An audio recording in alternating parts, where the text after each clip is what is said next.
Welcome to the deep dive, where we really try to get under the hood of the big issues. And today, wow, we're starting with some pretty eye-watering numbers. Think about this.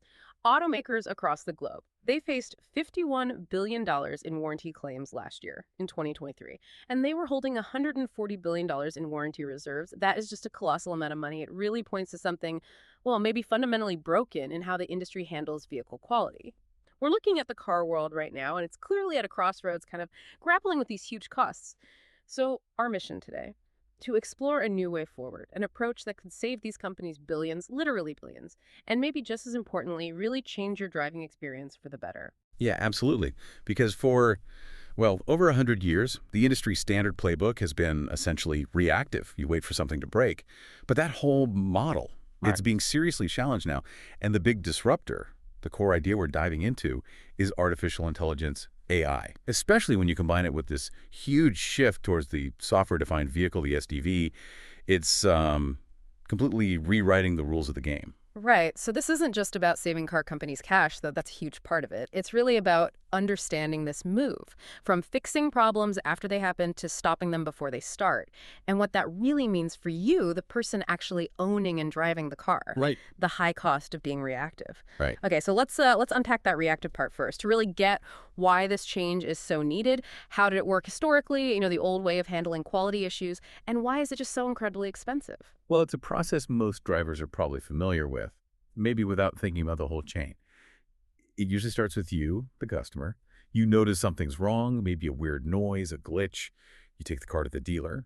The dealer mechanic fixes it, hopefully, and then they report that repair back up the chain to the manufacturer, the OEM. And here's the kicker.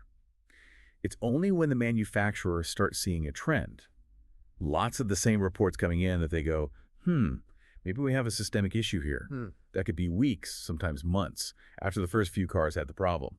Only then do they maybe send out a technical service bulletin to dealers or, worst case, issue a full-blown recall. Yeah. And the financial bleed during that delay, it's enormous. Those 2023 figures you mentioned, $51 billion in claims, $140 billion in reserves, they tell the story.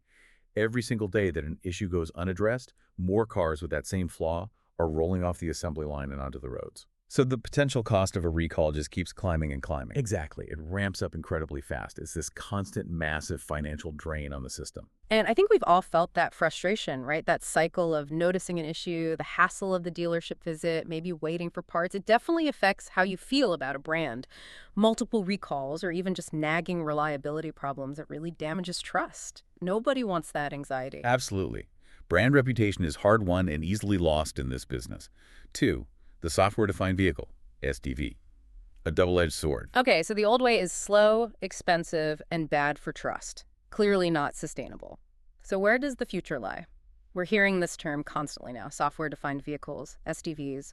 How are they changing things when it comes to quality? Is it all good news? Well, it's complicated. It's kind of a double-edged sword, actually. Yeah. On one side, SDVs are amazing because they give automakers access to way more data from the vehicle than ever before.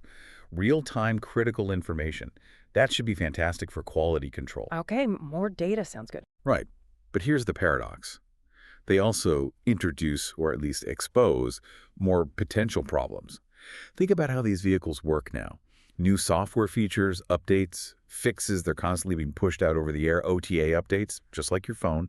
And, particularly with battery electric vehicles, BEVs, physically, they might be simpler in some ways, fewer moving parts than a combustion engine car, but the software controlling everything it's vastly more complex. Yeah. You've got software managing the battery, the charging, the motors, the infotainment, the driving assistance. It's replaced a lot of physical hardware. And not all car companies are software companies originally. Precisely. Some OEMs, some manufacturers, frankly, just have decades more experience building hardware than they do developing complex, reliable software at scale. That's a steep learning curve. Right. Plus, you add in the competitive pressure, especially from, say, Chinese manufacturers who are incredibly agile, pushing hard for faster delivery of new features, new services.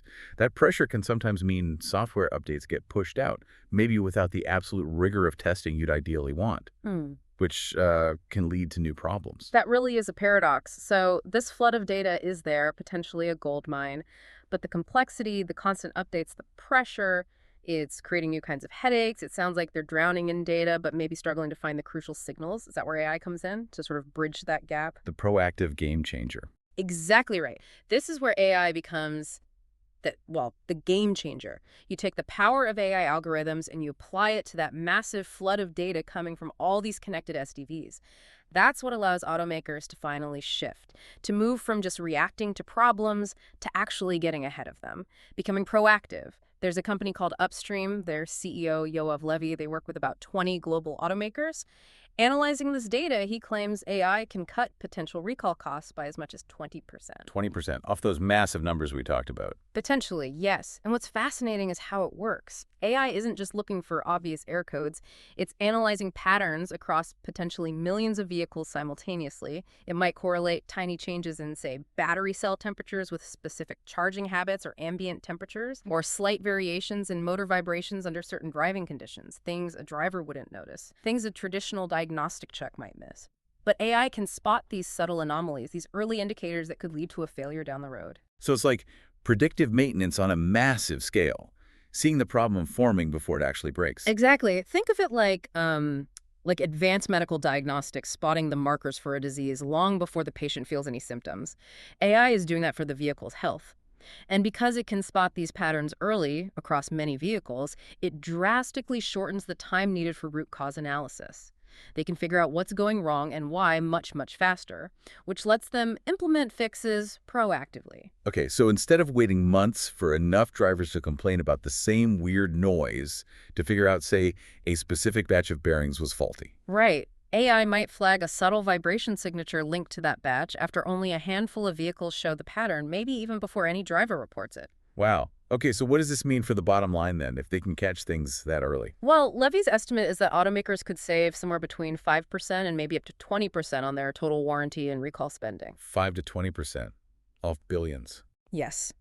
We are talking potentially billions of dollars saved annually per automaker. And in today's market, with everyone focused on cutting costs, with margins getting squeezed, especially with the transition to EVs, that kind of saving is absolutely critical. It's not just nice to have, it could be essential for staying competitive. 4. Beyond financial savings, reputation and the future. And, if we zoom out a bit, connect this to the bigger picture. It's about more than just the money saved directly on warranties. Preventing those recalls, catching reliability issues early, that directly protects the automaker's reputation. And reputation in the car business is incredibly valuable, maybe even invaluable in the long run. Absolutely. Fewer problems means happier customers. Happier customers, exactly. Yeah. Which leads to better reviews, more loyalty, maybe higher resale values for the cars. It creates this positive feedback loop. Trust builds the brand. And for us, the drivers. It means less hassle, right? Yeah. Fewer unexpected trips to the shop, less worry about reliability, potentially safer cars overall. Definitely. A better, smoother, more dependable ownership experience from the moment you drive it off the lot. So it really feels like we're witnessing this fundamental transformation. Moving away from that old, slow, reactive, and frankly very expensive system towards something much more agile, predictive, and proactive. And it's all being enabled by this combination of AI and the data pouring out of these software-defined vehicles. So the key takeaway here really seems to be that AI isn't just some tech buzzword in the auto industry.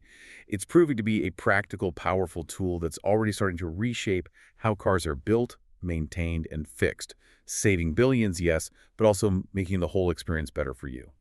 It really is a paradigm shift, and it makes you think, Yeah. given how clearly predictive AI can benefit the automotive world, stopping problems before they even start, what other industries out there might be ripe for a similar revolution? Where else could we fundamentally change things by shifting from just reacting to being truly proactive? That's a great question to ponder. Definitely something to think about. Thanks for joining us on this deep dive today.